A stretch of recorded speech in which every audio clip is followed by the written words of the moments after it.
Vamos a intentar seguir profundizando este tema. Para esto vamos a hablar con una especialista que nos está esperando en Alemania. A ver, damos paso a esta conversación que vamos a sostener con este especialista que nos va a ayudar a comprender un poco mejor algunos temas. Veamos. Y bien, estamos entonces hasta Alemania y allá está María Paula Unigarro. ¿Cómo estás? María Paula, inicialmente agradecerte mucho por este espacio que nos estás brindando. Era absolutamente necesario y valiosa tu participación para este tema que estamos abordando hoy, el feminicidio como esta cúspide del ciclo de violencia que se genera en contra de las mujeres y que de alguna manera necesitamos transformar, sensibilizarnos y no naturalizarlo como lo estamos haciendo ahora, ¿no? En el que estas solo empiezan a ser cifras y ya no nos sorprende, ya no nos conmueve, principalmente esto. Bienvenida, María Paula, muchísimas gracias.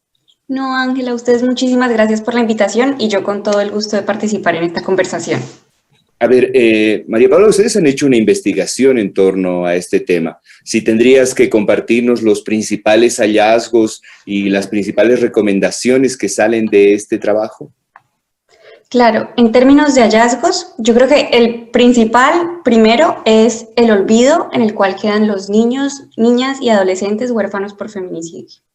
No hay en Bolivia registro de los niños que quedan después de un feminicidio huérfanos. Entonces, pues, empezando porque eso ya nos muestra que el problema está invisibilizado. Entonces, ese fue uno de los principales retos para hacer la investigación, por ejemplo. Encontrar los datos, encontrar a las familias, quienes están cuidando a estos menores. Cuando logramos hacerlo y a partir de hablar con las familias encargadas de estos menores y también de las personas en los hogares de paso que estaban trabajando con estos niños, niñas y adolescentes, lo que encontramos es, primero, que hay una falencia por parte de las instituciones públicas en la atención que se les brinda a las familias. No hay una ruta clara, los familiares no saben a dónde tienen que ir, no saben qué tienen que hacer, aparte de estar pasando por ese proceso durante su duelo emocional de haber perdido a un familiar. Aparte de esto, los familiares tienen que asumir muchos costos en términos de papeles, fotocopias, transportes y la inversión que eso significa también en términos de tiempo y el desgaste emocional. Ya encontrando lo que pasa con los niños, niñas y adolescentes es cuando ocurre el feminicidio, entonces ellos pasan a un proceso de reubicación familiar. Quedan normalmente a cargo de la familia ampliada materna, porque eso es lo que establece el artículo 36 de la ley 348. Sí. Otros, un solo caso encontramos que quedaron a cargo de la familia paterna, y otros pasan a hogares de acogida, cuando definitivamente no es posible reacogerlos. Reubicarlos, perdón. Entonces, ¿qué pasa? Estos niños han vivido un evento altamente traumático, es un doble duelo porque es el duelo de perder a su madre a manos de su padre o de la pareja de su madre que tiene también una figura de cuidado para ellos. Entonces, no es solo que las familias están pasando por ese mismo duelo, sino que llegan estas familias a asumir los gastos económicos de cuidar a una nueva persona en términos de alimentación, colegio, salud, transporte, pero el mayor problema es que no saben cómo atenderlos porque emocionalmente es una situación supremamente compleja. Entonces, no saben cómo atender a los niños. Son niños, niñas y adolescentes que presentan eventos de rabia, depresión, unos escapes que no saben cómo manejar, alcoholismo, drogadicción, y las familias no saben cómo manejarlo, y lo que nosotros encontramos es que era la principal petición que les hacían a las instituciones del Estado, y en donde en realidad hay una gran falta de apoyo. A ver, hasta aquí el contexto en el que quedan estos infantes que son víctimas directas de un evento tan sensible como es un feminicidio, no encuentran en las instituciones públicas un trato acorde ni un acompañamiento a los casos, y desde luego también tienen el problema en estas familias que serán tíos, serán abuelas, serán abuelos, que verdaderamente tienen que asumir de la noche a la mañana un contexto que también debe ser extraño. la investigación nos habla específicamente de cómo podríamos guiar mejor estas rutas, cómo podríamos contener mejor a estos seres. Lo que encontramos en términos, después de hacer, pues, identificar todos estos vacíos, estos problemas y retos que enfrentan las familias, es, bueno, en primer lugar, que hay una necesidad muy grande de poner sobre la mesa el problema, de decir, estos niños, niñas y adolescentes huérfanos están en una situación de vulnerabilidad impresionante y nadie está hablando de esa situación. Se habla mucho, afortunadamente ya se habla mucho en Bolivia del feminicidio y creo que la ley 348 fue un avance enorme para visibilizar que eso es un problema. Ahora, tenemos una situación que no es un efecto colateral, es un efecto directo del mismo feminicidio del que no estamos hablando. Entonces, lo primero es, necesitamos un registro claro desde el momento en el que ocurre el feminicidio, de que si hay niños, niñas o adolescentes y qué pasa con ellos. ¿Quién se queda con ellos en el momento del feminicidio? ¿Se van con la abuela, con el abuelo, con la tía? En fin.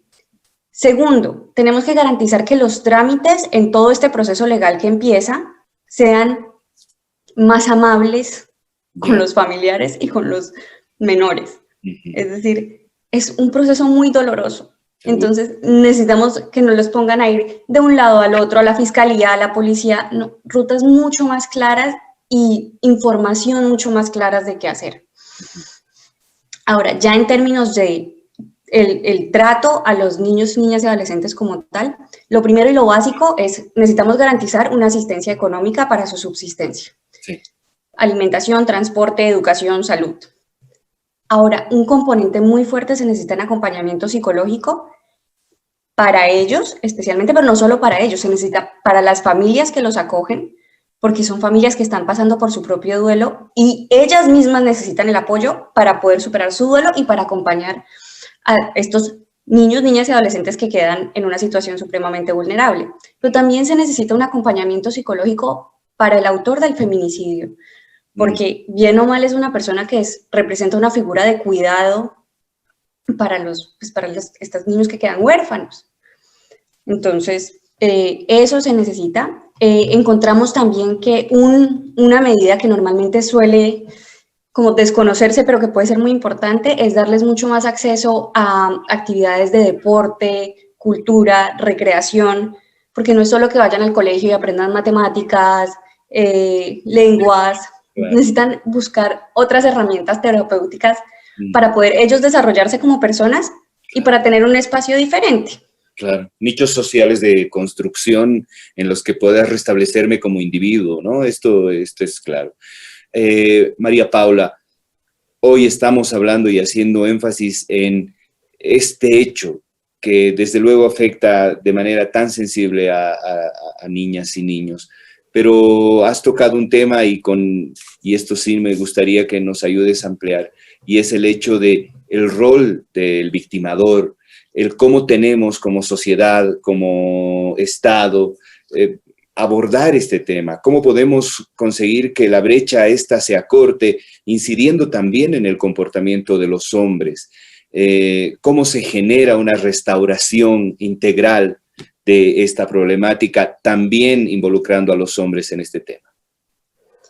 Yo creo que, bueno, me atrevo a decirlo así, yo creo que no es un tema de los hombres, sí. Es un tema de la sociedad en general. Entonces, tenemos que dejar de ver a la mujer como la figura que está solamente cuidadora a cargo del hogar y que tiene que ser sumisa y que tiene que quedar únicamente relegada al rol de esposa o mamá. Sí. Y al mismo tiempo como pertenencia del hombre. Entonces, tiene que eliminarse ese chip de nosotros. Y por el otro, reconocer que el hombre también tiene un rol cuidador. El hombre tiene que cuidar a su pareja, tiene que cuidar a su esposa, enamorada, lo que sea. Esa es su obligación también. Y al mismo tiempo tiene que cuidar y proteger a sus hijos. Porque en el momento en el que ocurre un acto de violencia, que ni siquiera llegue al feminicidio, pero un acto de violencia contra su pareja, es un acto de violencia contra sus hijos. Sí, claro. Necesariamente. Y con Entonces, también, ¿no? Por toda esta construcción, porque exactamente. debe ser realmente complicado para un hombre. Yo no me imagino a un hombre entreteniéndose o divirtiéndose más allá de algunos cuadros que pueden ser psicopáticos. Está bien, pero la gran mayoría no debe ser para nada grato tener ese rebase que te lleva a un hecho de violencia, ¿no? Exactamente. Entonces, poniéndolo un poquito como más concreto y un ejemplo, es como sociedad, no es como si nos enteramos que un hombre le pegó a una mujer, no es decir, ay, pero quién sabe ella qué hizo. Ah, pero es que ella con quién salió. Ah, pero con quién estaba vestida. No, es un no rotundo. Exacto. Independientemente de con cómo estaba vestida, que si estuvo tomando alcohol, no. Claro, claro. Uh-huh. Entonces, es un poco no permitirnos nosotros desde nuestros comportamientos sociales normales aceptar esa violencia. Sí, lo entendemos. De verdad te queremos agradecer, María Paula. Queríamos hablar de la investigación, queríamos compartir esto de que desde tu expertise y desde tu formación, desde luego te da la propiedad como para hablarnos de esto y desde luego lo agradecemos. Has enriquecido un montón este espacio y ojalá te podamos tener más seguido para hablar de estos temas, para seguir reflexionando. Tenemos la aspiración de verdad de que este espacio le pueda servir un montón a los hombres y que se den cuenta que estamos ante una oportunidad de oro de volver a reconformar y reconstruir esa masculinidad que nos ha hecho tanto daño desde tan niñitos, ¿no? Haciéndonos los ganadores, los más fuertes y todo esto que venimos repitiendo. De verdad que valoro un montón tu participación hoy, María Paula. Gracias. Ángela, a ustedes muchísimas gracias. Yo con mucho gusto. De verdad para mí ha sido muy doloroso por una parte, pero muy gratificante participar en este proceso. Y como tú lo dices, es una oportunidad para que como sociedad representemos el rol de los hombres y eliminemos estas masculinidades tóxicas que abundan. Exactamente. María Paula, gracias. Que estés muy bien. Gracias por tu tiempo, de verdad. A ti, Ángel, muchísimas gracias. Que estés muy bien. Chao. Gracias, chao.